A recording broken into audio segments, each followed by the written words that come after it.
When the hold was filled, even rats stopped going down there. 1 in 5 in the hold did not survive to reach the shore. The night is torn apart by screams.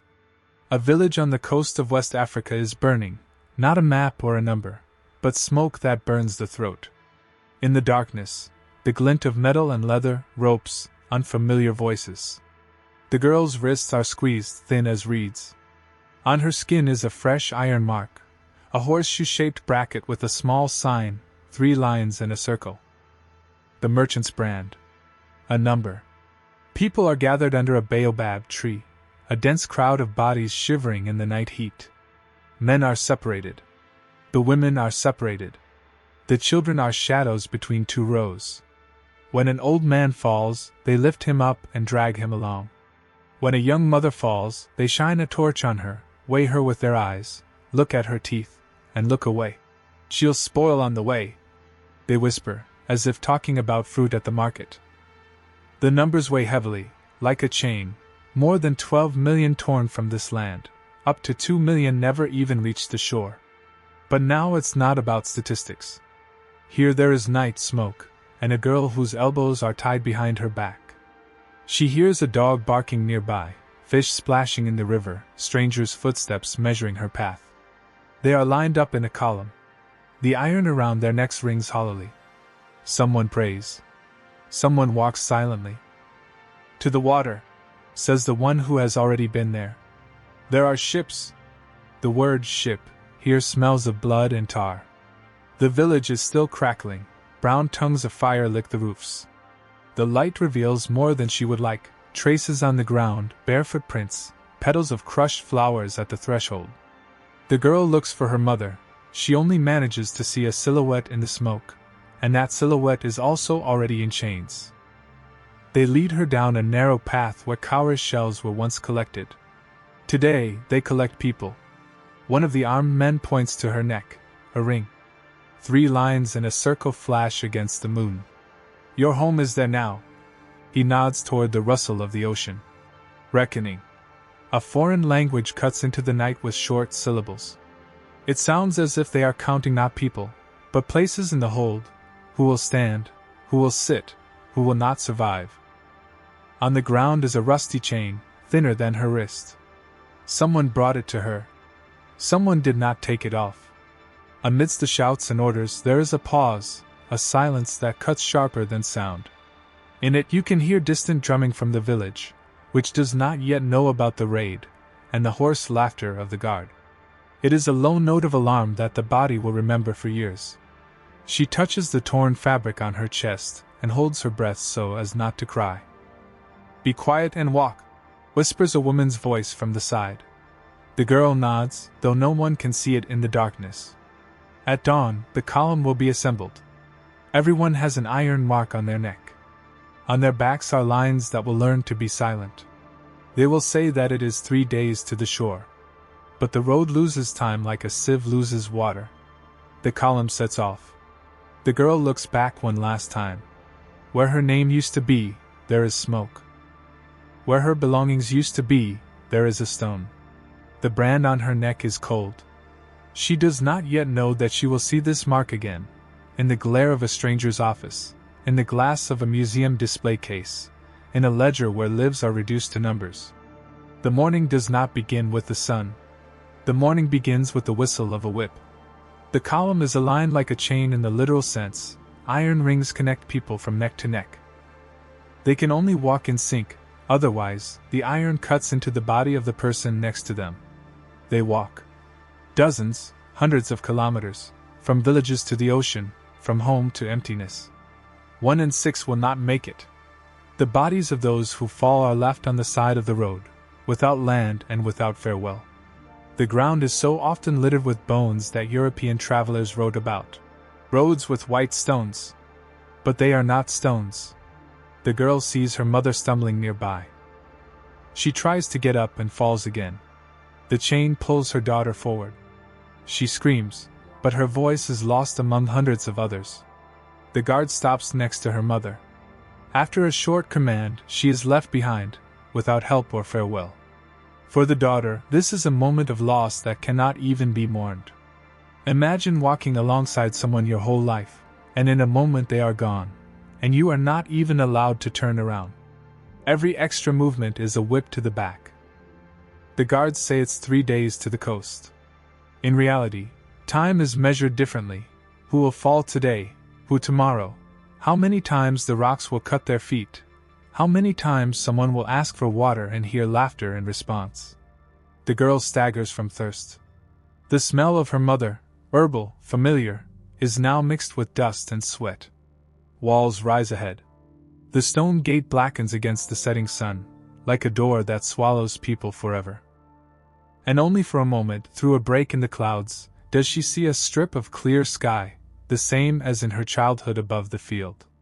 The light is only enough for a few steps. Door of no return. Those who pass through will not return. Never. The end of the march does not mean the end of suffering. It is only the beginning. The Elmina gate closes behind her. The stone is cold, but further on it is even colder. Where the sea crashes against the shore, ships stand. High sides, black with tar. They seem like giants, breathing in and out with hundreds of foreign bodies. Before boarding, people were kept in underground casemates, cramped, dark, waiting rooms. There they waited for days and weeks, almost without air or light, before being led through a narrow passage to the pier. These chambers were located directly under a temple or chapel, where prayers were heard above and screams below. At the pier, everyone stops in front of strangers' eyes: the captain, the ship's doctor, the merchant. They conducted humiliating examinations, checking teeth, hands, weight. In the reports, everything looked like an assessment of goods: low quality, or suitable. The girl is put on display for a humiliating inspection. Then she is branded with a tool that merchants used to mark property. This mark remained forever. Her body is now marked, like a bag of sugar. Imagine a space 16 inches high. That's how much space was left between the boards and the hold. In 1788, the famous Brooks diagram appeared, an official model of dense packing. In it, bodies are laid out in cells, like the geometry of profit. A person could not turn over or sit up. They could only lie down, chained to their neighbors. Hundreds of bodies, stacked tightly like logs. Merchants counted not only the living, but also the dead. Because there was insurance. In 1781, the ship zoned through 132 living people overboard, and the owners demanded compensation from the insurance company. In the court papers, life disappeared with one word: loss. A girl is pushed into the darkness. The click of the lock on her neck sounds short, but it closes more than just a door. It closes a fate. The hold.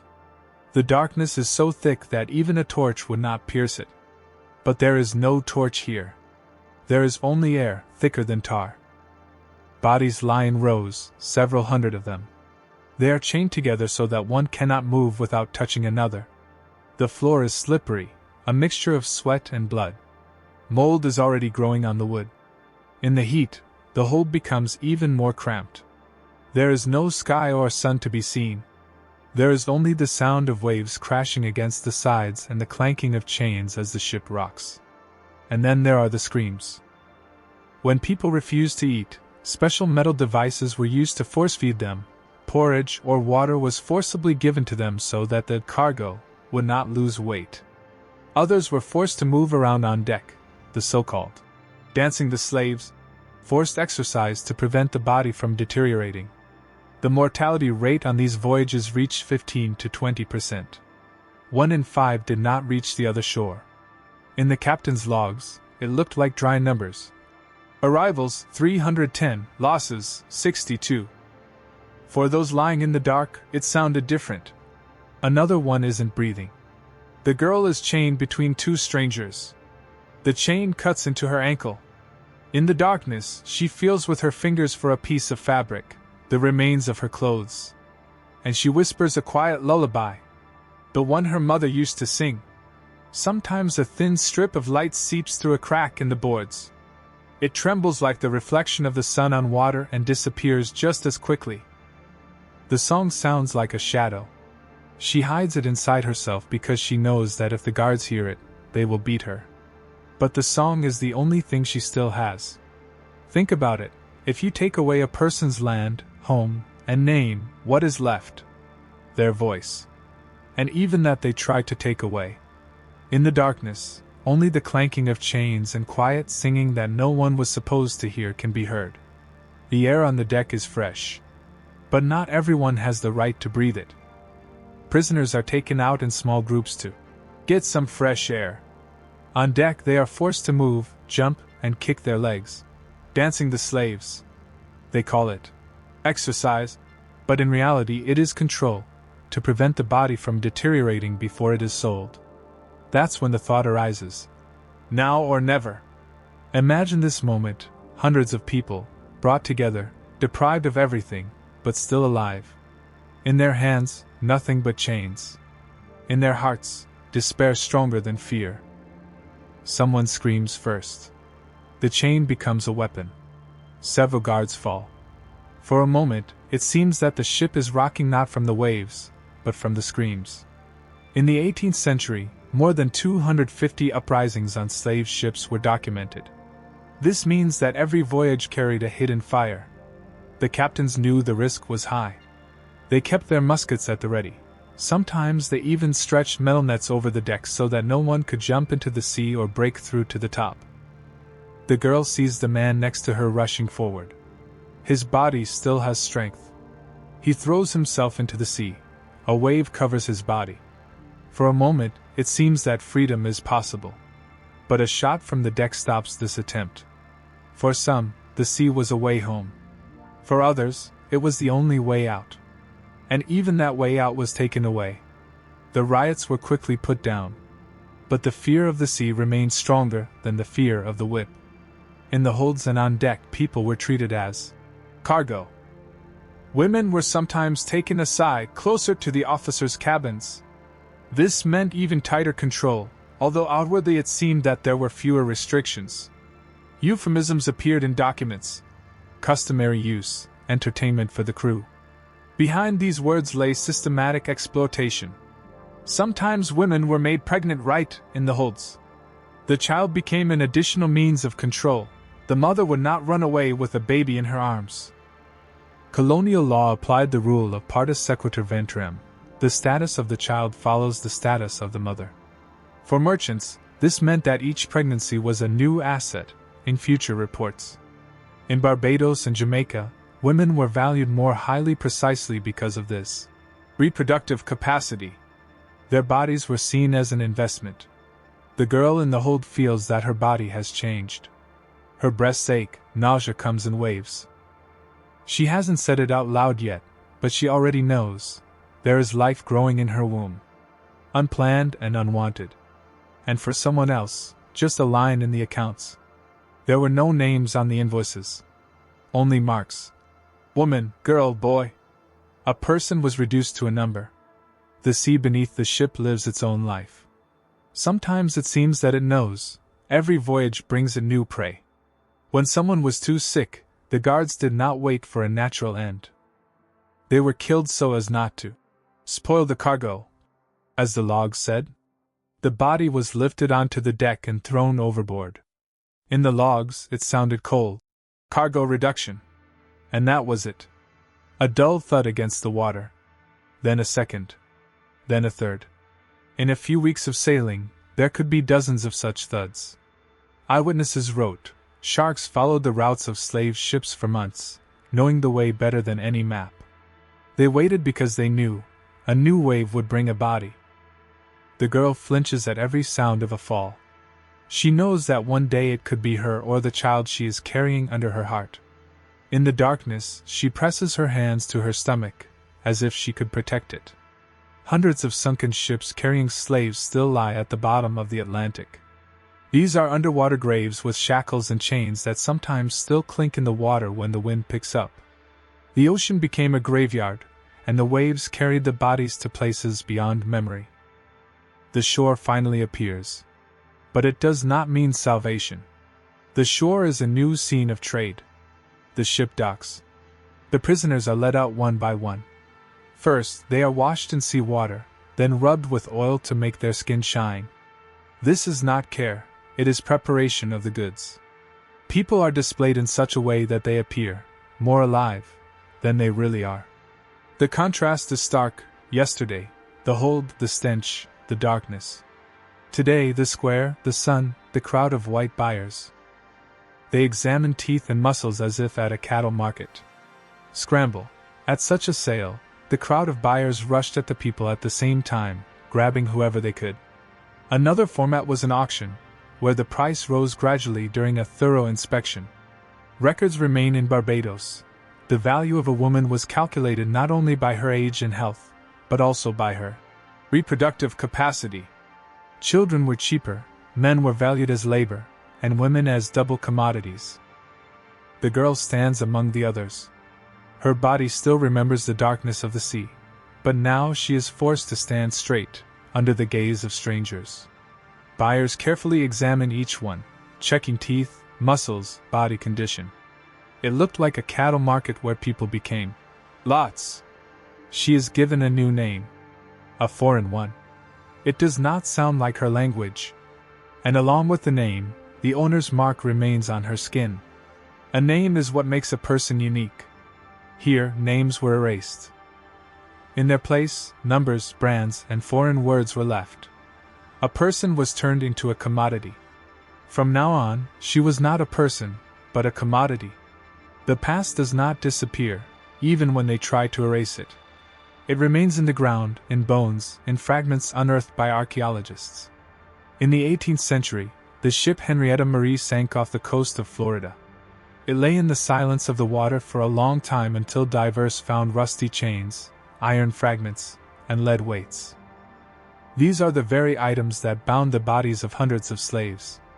The Henrietta Marie, circa 1700, is material evidence that this story is not a metaphor, but a specific ship and specific people. Imagine looking at this metal after 300 years. It has preserved not only rust, but also traces of touch, wrists that tried to break free. The iron is silent, but you can feel the cry locked inside it. Today, scientists are finding other evidence. Genetic research shows that the DNA of modern Caribbean communities is directly linked to regions of West Africa. These bodies hold two stories, one written with whips and chains, the other in songs and dances that survived despite everything. The girl who was sold at the market sang a lullaby. The same one she whispered in the hold. She passed it on to her daughter. Her daughter passed it on to hers. And now, centuries later, the melody can be heard in the folk songs of Jamaica. The words have changed, the language is different, but the rhythm is the same. Think about it. A song can cross oceans and centuries, but a name cannot. Only numbers remained on the invoices. But music became a secret memory that neither the whip nor the brand could erase. Today, the museum has the same shackles from the beginning of this story, 3 lines and a circle, the merchant's mark. They lie behind glass, but the silence around them is not empty. It is filled with voices that have survived in songs. A dark hold. Rusty shackles lie on rotten wood. There is no one else here, but the silence still speaks. Millions died at every stage, from attacks and marches to the ocean, during the crossing and in the years of acclimatization. During the crossing alone, about 2 million died. Not only in the holds, but also on the shores of Africa, in the waters of the Atlantic, on the plantations of America. Their names have been erased. Only numbers, shipping documents, and records of cargo losses remain. In the ship's logs, their lives were reduced to a column. Cargo loss 42. Behind this line were 42 names that will never be recorded. The girl from our story also fell silent. Her voice merged with others in a quiet song that crossed the ocean. The lullaby that sounded in the hold now lives on in the songs of Jamaica, Brazil, and New Orleans. The memory was passed on not through documents, but through melody and rhythm that no one could suppress. Think about it, empires were built not only on gold, but also on millions of lives buried in the earth and water. This was the hidden foundation of the colonial world. And yet the bones remember. They become archaeology, genetics, silence that breaks through into the present. Today, this memory lives on in museums, the waterfront in Cape Coast, the ruins of Elmina, the Henrietta Marie exhibition in Florida. Stone, iron, and water have become places where silence speaks louder than words. Listen carefully. Because the silence of the holds is not emptiness. It is a cry that echoes through the centuries. It still sounds. And if you are ready to hear it, it speaks.